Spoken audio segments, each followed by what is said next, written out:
Bom, pessoal, hoje a gente vai falar sobre a questão do Enem do ano de 2022. Essa questão pede para a gente calcular a força média e a energia dissipada nesses dois casos. No primeiro caso, a gente tem um carro com velocidade inicial. Esse carro ele se choca com essa parede de pneus e retorna com uma velocidade final menor do que a velocidade inicial e com sentido contrário. No caso 2, a gente tem que o mesmo carro com a mesma velocidade inicial se choca com outro material. A gente aderiu esse material como sendo uma rocha. Então, esse carro ele se choca com essa rocha, mas não retorna. Ele fica parado, ou seja, a velocidade dele final vai ser igual a zero. Beleza? Para a gente saber a força, para a gente tentar descrever a força média, a gente vai fazer uso do teorema do impulso e quantidade de movimento. Então a gente tem que o impulso ele é igual à variação da quantidade de movimento. A gente pode reescrever o impulso sendo igual à força resultante vezes a variação do tempo igual à variação da quantidade de movimento, que é massa vezes velocidade final menos massa vezes velocidade inicial. A gente pode deixar essa equação um pouco mais arrumada, colocando essa massa em evidência. Então a gente vai ter m, que é a massa, vezes velocidade final menos velocidade inicial. Isolando a força, que é o que a gente quer analisar, a gente vai ter massa, que vai ser velocidade final menos velocidade inicial sobre o intervalo de tempo. Essa equação, ela vai descrever para a gente tanto o caso 1 quanto o caso 2. Porque nos dois casos, a gente tem que a massa e o intervalo de tempo é o mesmo. Então, a descrição da nossa força média, ela vai ser através da nossa variação de velocidade, que é a velocidade final menos a velocidade inicial. Para a gente entender melhor, vamos supor exemplos de velocidades nos dois casos. Então, vamos supor que a velocidade inicial do caso 1 seja igual a 20 metros por segundo. E que a velocidade final, no caso 1, seja igual a 10 metros por segundo, porém no sentido contrário, o que os menos indicam, sendo que a gente aderiu com o sentido positivo o nosso lado direito. Então, no caso 2, como a gente está tratando do mesmo carro, então a gente vai ter que a velocidade inicial no caso 2 também vai ser 20 metros por segundo. Então agora vamos analisar qual força seria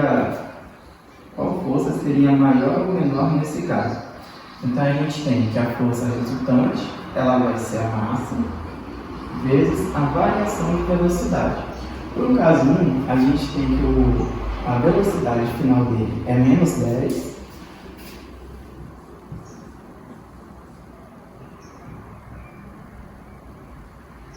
menos a velocidade inicial dele, que é 20, sobre delta T. Então, a gente vai ter que essa força ela vai ser igual a menos 50 M sobre delta T. Para o caso 2, a gente vai ter que a velocidade inicial é 20 e a velocidade final é 0. Então, a gente vai ter força resultante, que vai ser igual a massa, menos 20 menos 0. Isso vai ser igual a menos 20 M sobre delta T. O que a gente repara é que no caso 1 a gente tem a força resultante ela variando, ela sendo maior pelo fato da nossa variação de velocidade ser maior do que no caso 2. Esse menos ele indica para a gente que a força variou no sentido oposto. Então a gente tem que a força resultante nesse caso é 50m sobre ΔT e aqui é 20m sobre ΔT. Então significa que a força resultante no caso 1 vai ser maior e a força resultante no caso 2 vai ser menor. Beleza? Para a gente saber a energia dissipada nesse movimento, a gente pode fazer uso do teorema da energia cinética. Nesse caso a gente estava tratando de grandezas vetoriais, que no caso são a velocidade e a força. A energia cinética é uma grandeza escalar, então ela independe da direção ou do sentido que a velocidade está. Dessa maneira, a gente tem que a variação da energia cinética ela vai ser igual a massa vezes velocidade final ao quadrado dividido por 2 menos massa vezes velocidade inicial ao quadrado sobre 2. Aqui, da mesma maneira que no caso 1, a gente vê que a variação da energia ela vai acontecer pelo fato da nossa velocidade. Então, para o caso 1, a gente vai ter, por exemplo, que a variação de energia vai ser igual a massa vezes velocidade final do caso 1 ao quadrado é menos 10 sobre 2 menos a velocidade inicial ao quadrado, que vai ser 20 ao quadrado sobre 2. Então, a nossa variação de energia vai ser igual a 100m sobre 2 menos 400m sobre 2. Então, a gente tem que a nossa variação de energia vai ser igual a 50m menos 200m.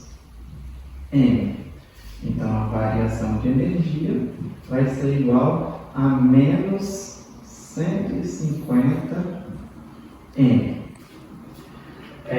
Para o caso 2, a gente vai analisar agora em cima das velocidades que o caso 2 fornece para a gente.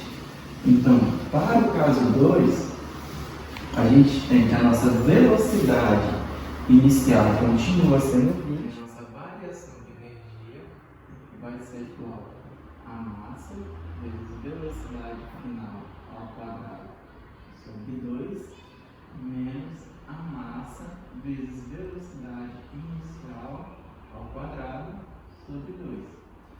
Então, a gente vai ter que a nossa variação de energia vai ser massa vezes velocidade final é igual a 0. Então, a gente vai ter 0 ao quadrado sobre 2 menos massa vezes velocidade inicial, que é igual a 20. Então, vai ficar 20 ao quadrado sobre 2. Como 0 ao quadrado é 0, e tudo multiplicado por 0 é 0, então a gente tem que isso vai dar 0, menos 20 ao quadrado é 400, vezes m, sobre 2. Então a gente vai ter que a variação de energia vai ser igual a 400 dividido por 2, menos 200. Então, pessoal, a gente tem que a força média ela vai ser maior no caso 1 e a energia dissipada ela vai ser maior no caso 2, o que corresponde à nossa letra A. No caso 1, a gente vai ter que a força média é maior pelo fato de que a variação de velocidade é maior do que no caso 2. E no caso 2, a gente vai ter que nossa energia dissipada vai ser maior pelo fato da nossa velocidade final ser igual a zero. Então, toda a energia que o carro tinha foi transferida para nós.